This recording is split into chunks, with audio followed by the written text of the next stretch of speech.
प्रकाश institute में आप सभी का स्वागत है। आप लोग लगातार सब्सक्राइब कर रहे हैं, इसके लिए बहुत बहुत धन्यवाद, जिसके कारण मेरा मनोबल बढ़ता जा रहा है। आज हम लोग एक नया टॉपिक लेके आए हैं, जिसे 1857 की क्रांति कहा जाता है। 1857 की क्रांति इतिहास का एक नया मोड़ है, एक नया टर्निंग पॉइंट है। इतिहास एक वह परिवर्तन बिंदु है जिससे मध्यकालीन भारत का अंत होता है, मध्यकालीन संध्या की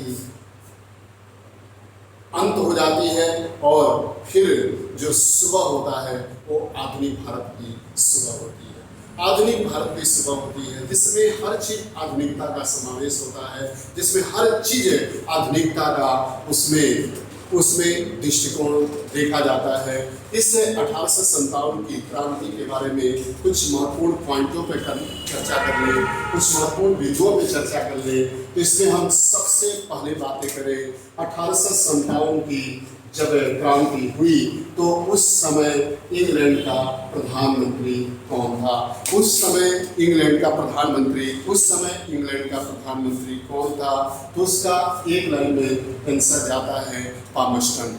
उस समय इंग्लैंड का प्रधानमंत्री पामस्टन था। दूसरी तरफ हम बातें करें तो उस समय भारत में गवर्नर जनरल कौन था? भारत में गवर्नर जनरल था लॉर्ड कैनिंग। लॉर्ड कैनिंग उस समय भारत का गवर्नर जनरल था।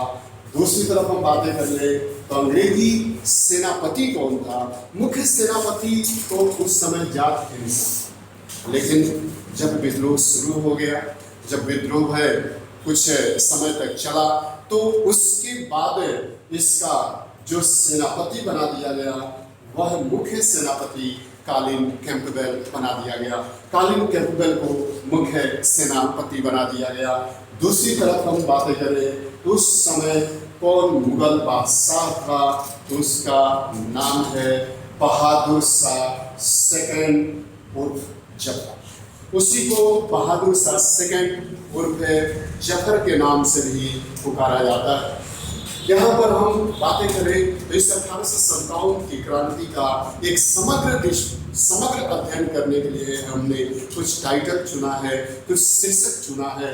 किन किन शीर्षकों के माध्यम से हम इसका अध्ययन कर सकते हैं, किन किन शीर्षकों के माध्यम से हम जान सकते हैं, उस पर चर्चा करते हैं। यहाँ पे देखें, इसमें सबसे पहला जो शीर्षक बनता है 1857 की क्रांति का, वह है स्वरूप। 1857 की क्रांति का सबसे पहला जो है वो है स्वरूप। वह है स्वरूप। यहाँ पे हम देखें शीर्षक में सबसे पहले स्वरूप की बातें करेंगे। स्वरूप में कौन कौन से हैं उस पर हम चर्चा करेंगे। दूसरा यहाँ पे जो शीर्षक बनता है वह बनता है कारण। दूसरा जो शीर्षक बनता है वह बनता है कारण। तीसरा कैसे यह क्रांति प्रारंभ हुई, किस तरह से इस क्रांति की शुरुआत हुई, इस पर हम चर्चा करेंगे। चौथा जो इसका बिंदु बनता है, महत्वपूर्ण बिंदु बनता है, वह है विद्रोह का प्रसार। कैसे विद्रोह का प्रसार हुआ, इस विद्रोह की शुरुआत कैसे हुई, इसका कारण बनता है। और पांचवा कारण जो बनता है वो है पतन। इसका प्रमुख है पतन कैसे हुआ, कैसे ये इतनी बड़ी क्रांति जो एक विस्फोट के रूप में आई, एक क्रांति की जो शुरुआत हुई, अंग्रेज शुरुआत में पराजित होते हुए नजर आए, वो कैसे अंग्रेज ने इस क्रांति का दमन कर दिया और ये क्रांति पतन की ओर चली गई। ये भी एक महत्वपूर्ण बिंदु बनता है। आखिर असफल कैसे असफल हो गया ये क्रांति, ये भी सबसे महत्वपूर्ण बिंदु है।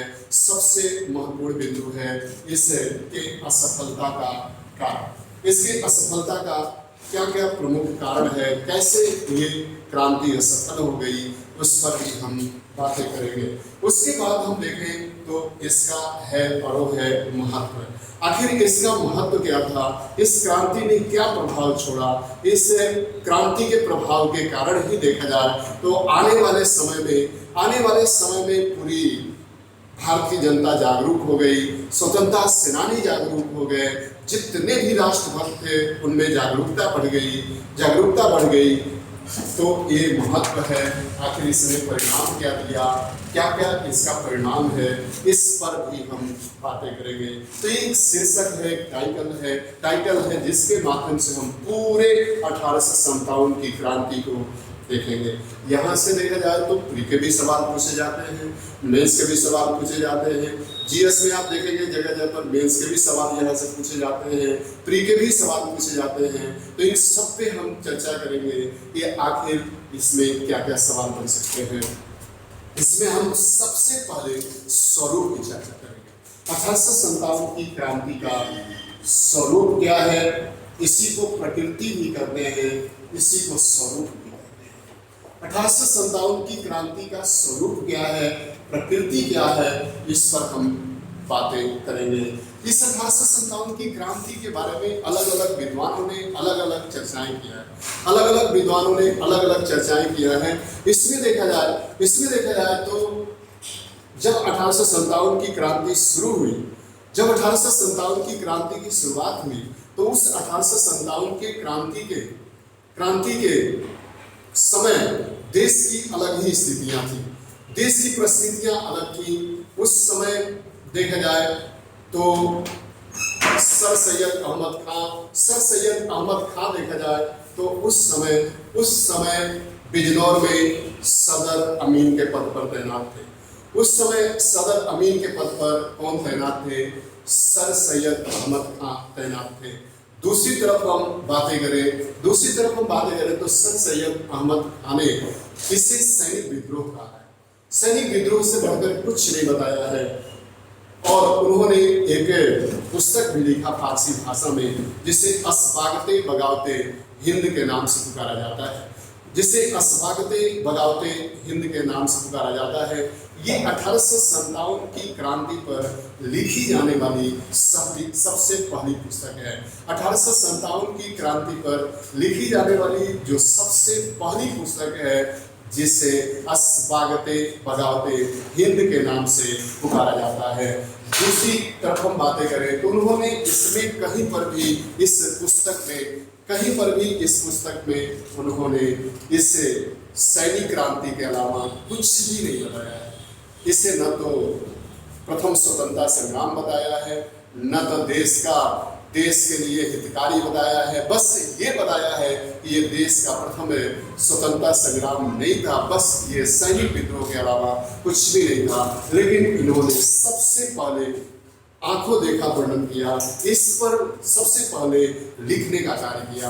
दूसरी तरफ हम बातें करें तो यहाँ पर कुछ जो विदेशी इतिहासकार हैं, जिन विदेशी इतिहासकारों में हम चर्चा करें तो इसमें लॉरेंस आते हैं, सीले आते हैं, पेवेलियन आते हैं, मार्सन आते हैं। ये तमाम इतिहासकार हैं, टी.आर. होम्स आते हैं। इन सब ने इस विद्रोह को सैनिक विद्रोह माना। इन सब ने इसे सैनिक विद्रोह के रूप में ही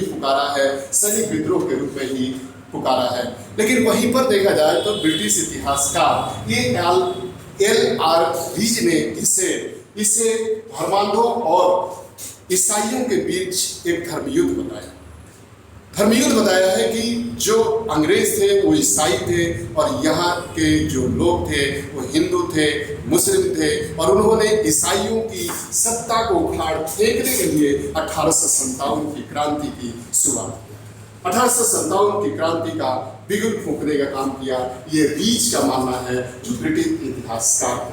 वहीं पर देखा जाए तो यहाँ पे टी.आर. होम्स जैसे इतिहासकारों ने इससे सभ्यता और बर्बरता के बीच का युद्ध कहा है। यानी कि इंडियन को उन्होंने असभ्य कहा है, अनसिविलाइज कहा है, और वहीं पर अंग्रेजों को, ईसाइयों को सभ्य बताने का प्रयास किया है। और सभ्यता और बर्बरता के बीच इस युद्ध को नाम दिया है किसने, इसके स्वरूप का वर्णन किया है किसने, टी.आर. होम्स। वहीं पर हम बातें करें, अशोक मेहता ने अपनी पुस्तक लिखी जिसका नाम था the great rebellion. Great rebellion, इस पर कई पुस्तकें भी लिखी गई हैं और उन पुस्तकों में 1857 की क्रांति की चर्चा की गई है। 1857 की क्रांति के बारे में वर्णन किया गया है। इसमें जो जो पुस्तकें लिखी गई हैं उन पुस्तकों के बारे में भी पूछा जाता है, कौन कौन सी पुस्तकें लिखी गई हैं, कौन कौन सी पुस्तकें लिखी गई हैं। इसमें देखा जाए तो अशोक मेहता ने एक पुस्तक लिखा है जिसे द ग्रेट रिबेलियन कहा जाता है। वहीं पर देखा जाए तो बीडी सावरकर ने 1909 ईस्वी में एक महत्वपूर्ण पुस्तक लिखा है जिसे the Indian war of independence 1857 के नाम से पुकारा जाता है। और इस किताब में ही बीडी सावरकर ने इसे देश का प्रथम स्वतंत्रता संग्राम के नाम से पुकारा है, देश के प्रथम स्वतंत्रता संग्राम के नाम से पुकारा है। एसएन सेन ने, सुरेंद्रनाथ सेन ने इस पर एक महत्वपूर्ण पुस्तक लिखा है जिसे 1857 कहा जाता है। इसे 1857 की क्रांति कहा जाता है और इस 1857 की क्रांति में उन्होंने जिक्र किया है कि यह क्रांति एक आंधी की तरह आया और तूफान की तरह चला गया। आंधी की तरह आया और तूफान की तरह चला गया। वहीं पर देखा जाए तो आरसी मजूमदार जिसे भारत सरकार ने इतिहास लिखने के लिए नियुक्त किया था, लेकिन उन्होंने अपने वर्चस्व को स्थापित करने का प्रयास किया, इसलिए उन्हें इतिहास लिखने से इतिहासकार के पद से हटा दिया और उन्होंने 1957 में एक नई पुस्तक लिखी जिसे द सिपाही unity and the rebellion of 1857 के नाम से पुकारा जाता है। दूसरे तरफ हम बातें करें तो इस स्वरूप के बारे में जो विदेशी इतिहासकार हैं जिन्हें साम्राज्यवादी कहा जाता है, उन्होंने अलग दृष्टिकोण अपनाया है। जो राष्ट्रवादी इतिहासकार हैं उनके नजरों में ये 1857 की क्रांति देश का लड़ा जाने वाला प्रथम स्वतंत्रता संग्राम है। वहीं पर देखा जाए तो जो मार्क्सवादी इतिहासकार हैं उसकी व्याख्या अलग करते हैं। वो बताते हैं कि इस मार्क्सवादियों के अनुसार इस क्रांति में लड़ने वाले प्रत्येक सिपाही अपने स्वार्थ के बस इस पे युद्ध कर रहा था, स्वार्थ के लिए लड़ रहा था, क्योंकि जब उनके राज्य को छीन लिया गया, उनके जमींदारी को छीन लिया गया, उनके अर्थव्यवस्था पर प्रहार किया गया, तब उनके बाहों में, उनके भुजाओं में, उनके रक्त में एक उबाल आया। इस अंग्रेजी शासन को उखाड़ के फेंक दिया जाए, अंग्रेजी शासन को उखाड़ के फेंकने का कार्य किया जाए। इसी कारण देखा जाए तो यहाँ पे चाहे वीर कुंवर सिंह हो, चाहे झांसी की रानी हो, या फिर मुगल बादशाह बहादुर शाह जफर हो, या अवध की बेगम हजरत महल हो, इन सब के जब राज्य छीन लिए गए तब इन्होंने अंग्रेजों के खिलाफ अपने आवाज को बुलंद किया, अंग्रेजों के खिलाफ इन्होंने अपनी आवाज उठाई। तो वीडियो कैसा लगा आप सब्सक्राइब करें, मनोबल को ऊंचा बढ़ाएं। प्रकाश इंस्टीट्यूट में आपका स्वागत रहेगा और मोबाइल नंबर नोट कर ले 8707 83